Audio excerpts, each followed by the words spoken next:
नमस्कार, देश प्रदेश में आपका स्वागत है। मैं हूं आपके साथ प्रियांशा लाजस। आइए बढ़ते हैं खबरों की तरफ। राहुल गांधी और प्रियंका गांधी वाड्रा की अमेठी और रायबरेली से उम्मीदवारी पर केंद्रीय मंत्री और अमेठी से भाजपा उम्मीदवार स्मृति ईरानी ने कहा, देश भर में कोई चर्चा नहीं है, कोई भी उनके लिए चर्चा नहीं कर रहा है। मेरे सामने कोई प्रत्याशी नहीं है। मैं प्रतियोगिता तो तब करूंगी जब मेरे सामने कोई आएगा। There is no buzz around the nation. There's buzz only in media channels. Yes, nobody is buzzing for them. If there were people buzzing for Rahul and Priyanka, we wouldn't be winning. Did you see this contest interesting? If Rahul Gandhi, You find Rahul Gandhi interesting? नहीं contest interesting. What contest? The elections. हाँ, मेरे पास सामने कोई प्रत्याशी नहीं है तो contest तो तब करूँगी जब कोई आएगा। उत्तराखंड के मुख्यमंत्री पुष्कर सिंह धामी लखनऊ पहुंचे, जहां वो बीजेपी प्रत्याशी राजनाथ सिंह के नामांकन में शामिल हुए।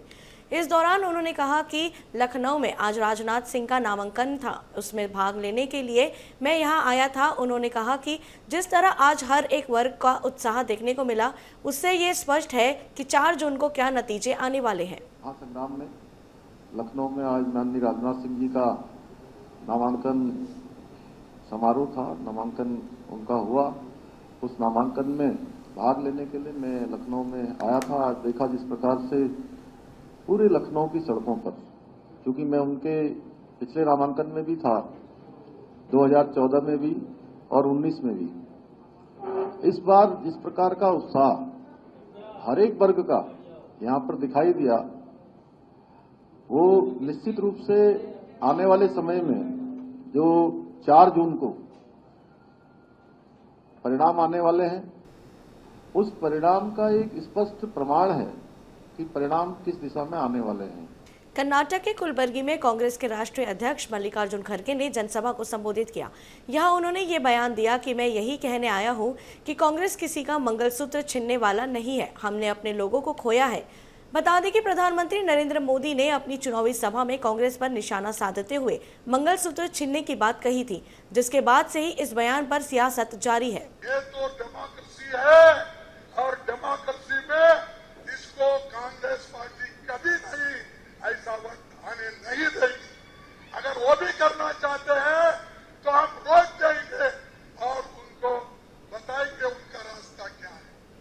मंगलसूत्र छीन लेंगे, वो हमारे प्रियंका से अच्छी बात है, क्योंकि परसों ही उन्होंने ठीक ढंग से बात किया, उतने ठीक तरीके से मुझे नहीं आता, वो करेंगे। लेकिन मैं यही कहने आया, किसी का मंगलसूत्र छीनने वाला कांग्रेस नहीं है। अपने लोगों को खोया है, अपने लोगों को बलिदान दिया है, कुर्बानी की है। छत्तीसगढ़ के बिलासपुर में राहुल गांधी ने एक चुनावी सभा को संबोधित किया। इस दौरान उन्होंने केंद्र सरकार और बीजेपी पर जोरदार हमला किया। वहीं राहुल गांधी ने अपनी पार्टी के मैनिफेस्टो में जारी महालक्ष्मी योजना का जिक्र करते हुए कहा कि हिंदुस्तान के गरीब परिवारों की लिस्ट बनेगी, हर परिवार में से एक महिला का नाम चुना जाएगा, उस महिला के बैंक अकाउंट में कांग्रेस पार्टी साल के 1 लाख रुपए डालने जा रही है। दुनिया में किसी सरकार ने ऐसा काम नहीं किया है। हिंदुस्तान की सरकार पहली सरकार होगी जो ये काम करने जा रही है। एक नई योजना लाई है, महालक्ष्मी योजना। हिंदुस्तान के गरीब परिवारों की लिस्ट बनेगी, करोड़ों परिवार हैं, सबकी लिस्ट बनेगी। हर परिवार में से एक महिला का नाम चुना जाएगा।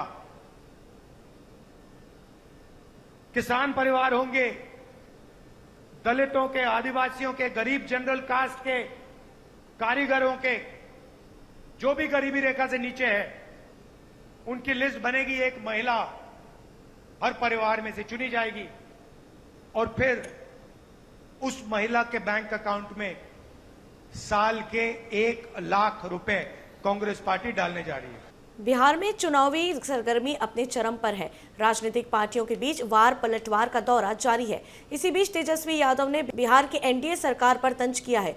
उन्होंने कहा कि हमारे सीएम को हाईजैक कर लिया गया, हमारे चाचा जी पलट गए, लेकिन हमने हमेशा उनका सम्मान किया है और हम हमेशा करेंगे। वे एक पिता तुल्य हैं और हम आने वाले समय में भी उनका सम्मान करने का काम करेंगे।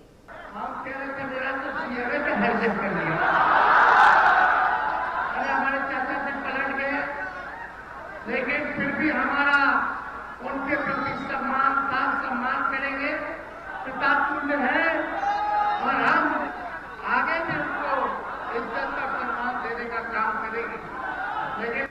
कांग्रेस अध्यक्ष अरविंदर सिंह लवली के इस्तीफे के बाद दिल्ली में सियासत जारी है। भाजपा अध्यक्ष वीरेंद्र सचदेवा का बयान भी सामने आया है। उन्होंने कहा कि कल साफ साफ वजह बताई है कि निर्णय थोपे गए हैं और ऐसे लोगों को कांग्रेस ने टिकट दिया जो देश के टुकड़े करने की बात करते हैं। मुझे लगता है कि अरविंदर सिंह लवली ने अपनी आत्मा की आवाज़ सुनी है। देखिए, उन्होंने वजह कल साफ साफ बताई है कि निर्णय थोपे गए हैं और ऐसे लोग जो कांग्रेस ने टिकट दिया है जो देश के दुश्मनों के साथ खड़े होते हैं, देश के टुकड़े टुकड़े करने की बात करते हैं, तो कोई भी स्वाभिमानी आदमी उन लोगों के साथ काम नहीं कर सकता। मुझे लगता है अरविंद लवली ने अपनी आत्मा की आवाज़ सुनी। इंदौर से कांग्रेस उम्मीदवार अक्षय कांति बम के नामांकन वापस लेने के बाद से सियासत गर्मा गई है। अक्षय कांति बम बीजेपी में शामिल हो गए हैं, जिसके बाद से कांग्रेस का अक्षय कांति बम पर जमकर गुस्सा फूट रहा है। वहीं बीजेपी में शामिल होने पर केंद्रीय मंत्री ज्योतिरादित्य सिंधिया ने कहा कि पीएम मोदी के नेतृत्व में भारत आगे बढ़ रहा है और आज उस श्रेणी में इंदौर के अक्षय कांति बम भी शामिल हो गए हैं। मुझे बहुत खुशी है कि आज वो राष्ट्रवाद सोच के साथ मिलकर पीएम मोदी के नेतृत्व में बीजेपी में शामिल हो गए। जैसे मैंने सदैव कहा है कि प्रधानमंत्री जी के नेतृत्व में भारत अग्रसर हो रहा है, भारत आगे बढ़ रहा है और जब भारत अगर आगे बढ़ रहा है प्रधानमंत्री जी के नेतृत्व में तो 140 करोड़ लोग एक साथ मिलकर भारत को आत्मनिर्भर बनाने के लिए, विश्व गुरु के रूप में स्थापित करने के लिए और विकसित भारत के रूप में स्थापित करने के लिए प्रधानमंत्री के साथ एक स्वर में एक साथ मिलकर चल रहे हैं। लोकसभा चुनाव के तीसरे चरण के मतदान से पहले मध्य प्रदेश में भारी उलटफेर हो गई है। कांग्रेस के इंदौर से लोकसभा प्रत्याशी अक्षय कांति बम ने न केवल नामांकन वापस लिया बल्कि पार्टी का साथ छोड़कर बीजेपी का हाथ पकड़ लिया। उनके इस कदम के बाद कांग्रेसी नेताओं की प्रतिक्रिया सामने आई है। कांग्रेस पार्टी के वरिष्ठ नेता अश्विन जोशी ने कहा कि अक्षय कांति बम दोगले नेता है। सुबह वो कांग्रेस पार्टी के लिए जनसंपर्क कर रहे थे और बाद में खबर मिली कि वो नामांकन वापस ले रहे हैं और बीजेपी पार्टी में शामिल हो रहे हैं। उन्होंने कहा कि अब अक्षय कांति बम से कोई भी बातचीत का सवाल ही नहीं उठता। अक्षय कांति बम दोगले साबित हुए हैं। ठीक है अशरफ भाई, सही है। नामांकन वापस ले लिया। गद्दार और दोगला। वही कह रहा है कि अकेले समय जाके आप उसमें नाम थोड़ा सा इधर हो जाना, थोड़ा सा इधर कर लेना।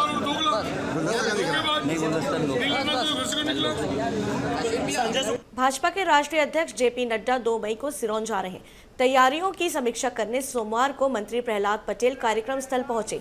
पत्रकारों से बातचीत में प्रहलाद पटेल ने कांग्रेस को खूब खरी खोटी सुनाई। उन्होंने कहा कि कांग्रेस पिछड़ों का हिस्सा मुसलमानों को देना चाहती है। कांग्रेस पर तुष्टीकरण की राजनीति का आरोप भी लगाया। प्रहलाद पटेल ने ये भी कहा कि मोदी जी का स्पष्ट विजन है कि देश की संपत्ति पर पहला हक गरीबों का हो। कांग्रेस पर मेरा आरोप है कि वो पिछड़ों का हिस्सा लेकर वो अपने चहेतों को देना चाहती है। मेरी राय ये है और इसलिए कांग्रेस की नज़र में इस देश की संपत्ति पर पहला अधिकार मुसलमानों का हो सकता है, लेकिन मोदी की नज़र में इस देश के गरीबों का पहला अधिकार इस देश की संपत्ति पर है। बुरहानपुर में पिछले 6 दिनों से डायरिया से पीड़ित मरीज जिला अस्पताल पहुंच रहे हैं। वहीं इसे लेकर सोमवार दोपहर कांग्रेस पार्षद दल और कांग्रेस नेताओं ने कलेक्टर कार्यालय पहुंचकर नारेबाजी के साथ ही कलेक्टर भव्य मित्तल से मुलाकात की। उन्होंने टीम बनाकर व्यवस्थाएं दुरुस्त करने का आश्वासन दिया। इसके बाद पार्षद नगर निगम कार्यालय पहुंचे और जमकर हंगामा किया। यहाँ तब आयुक्त नहीं थे। उनके कक्ष के बाहर कांग्रेस पार्षद जमीन पर बैठ गए। कुछ देर बाद नगर निगम आयुक्त संदीप श्रीवास्तव नगर निगम पहुंचे तो कांग्रेसी पार्षद कांग्रेस नेता जमीन पर से नहीं उठे।